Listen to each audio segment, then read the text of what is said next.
వచ్చే సంవత్సరం లోపల మేము చేపట్టబోయే 5 ప్రాజెక్టులు. 1, నంద్యాలకి నర్సింగ్ కాలేజ్ తీసుకురాబోతున్నాం. 2, ఈ ఎలక్షన్ కోడ్ పూర్తయిన మరుసటి నెలనే 100 కోట్ల రూపాయలతోటి నూతన కలెక్టరేట్ భవనానికి భూమి పూజ చేయబోతున్నాం. 3, ఈ యొక్క టీటీడీ కళ్యాణ మండపాన్ని 2025లో పూర్తి చేసేసి ప్రజలకి ఏసీ కళ్యాణ మండపాన్ని ఈరోజు అందుబాటులోకి తీసుకురాబోతున్నాం. 4, 174 కోట్ల రూపాయలతోటి అమృత్ పథకంలో గోరుకల్లు నుంచి నీళ్లు తీసుకొచ్చేసి నంద్యాల దాహార్తిని తీర్చబోతున్నాం. మరి 5, ఈ మన ఐటీఐ కాలేజీకి కొత్త భవనాన్ని శాంక్షన్ చేయించి మనం వాళ్ళు ఐటీఐ కాలేజ్ తీసుకొచ్చాం. ఐటీఐ కాలేజీకి కూడా కొత్త భవనాన్ని శాంక్షన్ చేసి 11 కోట్ల రూపాయలతోటి నూతన భవనం కట్టబోతున్నాం. ఈ 5 వచ్చే సంవత్సరంలో మొదలు పెట్టబోతున్నాం. మీకు చెప్పే దమ్ము ఉందా? మీకు చెప్పే పరిస్థితిలో మీరు ఉన్నారా?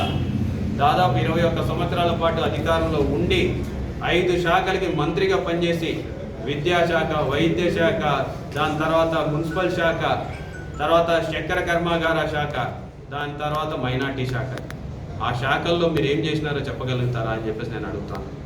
నంద్యాలకి ప్రత్యేకంగా మీరు ఏం చేసినారో చెప్పగలుగుతారా అని నేను అడుగుతాను. ఈరోజు ఎస్సీలకు కావచ్చు, బీసీలకు కావచ్చు, ఎస్టీలకు కావచ్చు, మైనార్టీలకు కావచ్చు, లేకపోతే మిగతా వర్గాల అన్ని దానికి కూడా మీరు ఏం చేశారు?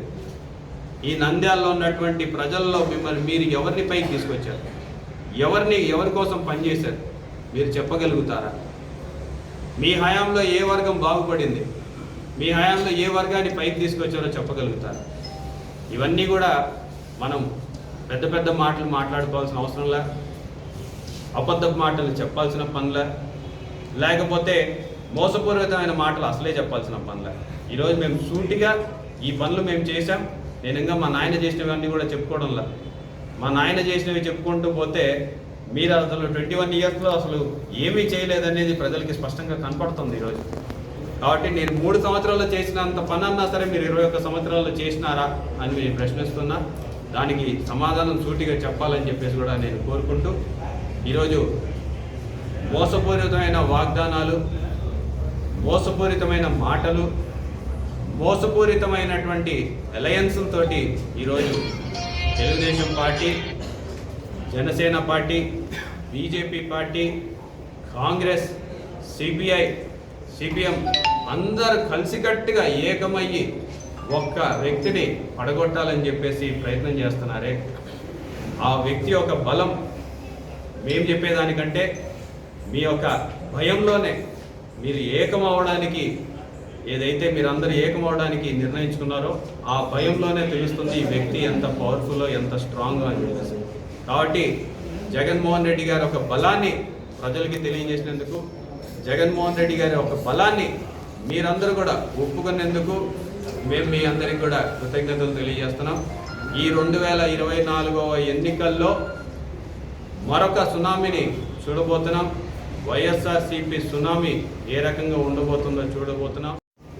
ఒక మేనిఫెస్టోని 2019 మేనిఫెస్టో ఇది, 2024లో మేము చేయబోతున్నామని చెప్పి మళ్ళీ మా మేనిఫెస్టోని తీసుకొని 2 మేనిఫెస్టోలను కూడా పంచగలిగే ధైర్యం ఈరోజు వైఎస్ఆర్ కాంగ్రెస్ ప్రభుత్వానికి ఉంది, వైఎస్ఆర్ కాంగ్రెస్ పార్టీ నాయకులకు ఉంది.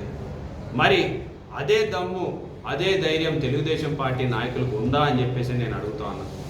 ఇదే కాకుండా నంద్యాల వరకు కూడా ప్రత్యేకంగా మేము చెప్పేది ఏంటంటే, 3 సంవత్సరాల కాలంలో కరోనా 2 సంవత్సరాలు సమయం తీసేసినా సరే, గత 3 సంవత్సరాలు మాకు అవకాశం వస్తే ఆ 3 సంవత్సరాల్లో మేము చేసినటువంటి అభివృద్ధి కార్యక్రమాలకి సంబంధించిన ప్యాంప్లెట్లని మేము పంచే ధైర్యం మాకుంది.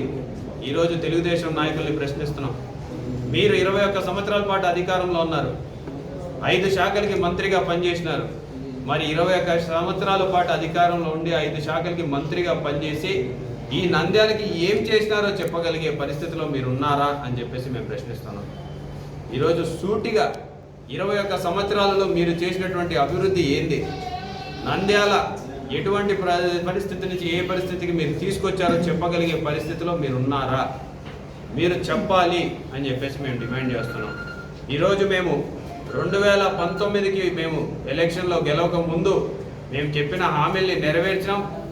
2019 తర్వాత జిల్లా సాధించడంలో కానీ, మెడికల్ కాలేజ్ సాధించడంలో కానీ, ఐటీఐ కాలేజ్ సాధించడంలో కానీ, మహిళా జూనియర్ కళాశాల, బాయ్స్ జూనియర్ కళాశాల, ఉర్దూ జూనియర్ కళాశాల, ఈరోజు ఏపీ మోడల్ స్కూల్, నాడు నేడులో బ్రహ్మాండంగా స్కూళ్ళని తయారు చేయడం, 8 పార్కులు కట్టినాం, 5 అర్బన్ హెల్త్ సెంటర్లు కట్టినాం, గ్రామ సచివాలయాలు, రైతు భరోసా కేంద్రాలు, హెల్త్ సెంటర్లు, మిల్క్ సెంటర్లు, ఈరోజు 2 నేషనల్ హైవేలు సాధించుకొని వచ్చాం.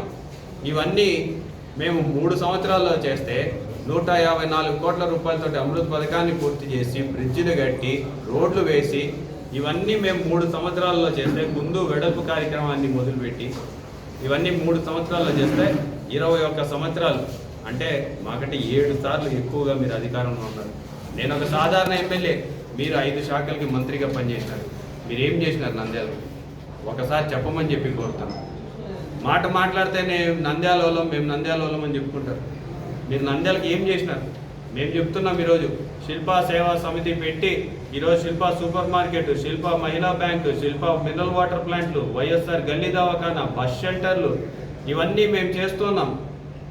వైఎస్ఆర్ కళ్యాణ మండపం నిర్మించినాం, అబుల్ కలాం ఆజాద్ షాదీఖానా నిర్మించినాం. సో ఇవన్నీ మేము చేస్తున్నాం. మీరేం చేసినారు? నంద్యాలలో పుట్టినాము అని చెప్పుకుంటున్నారు. మీరు పుట్టలేదు నంద్యాలలో, మీ అబ్బాయి కూడా పుట్టలేదు నంద్యాలలో. మరి నేను బయట వాడిని అవుతే మీరు కూడా బయట వాళ్ళనే విషయాన్ని మీరు గుర్తుపెట్టుకోవాలని చెప్పేసి కూడా నేను తెలియజేస్తాను. మీరు నంద్యాలకు ఏం చేసినారు? నంద్యాల ప్రజల కోసం ఏం చేసినారు? అది చెప్పాల్సిన అవసరం ఉందని చెప్పేసి, ఆవశ్యకత ఉందని చెప్పేసి కూడా నేను తెలియజేసుకుంటున్నాను.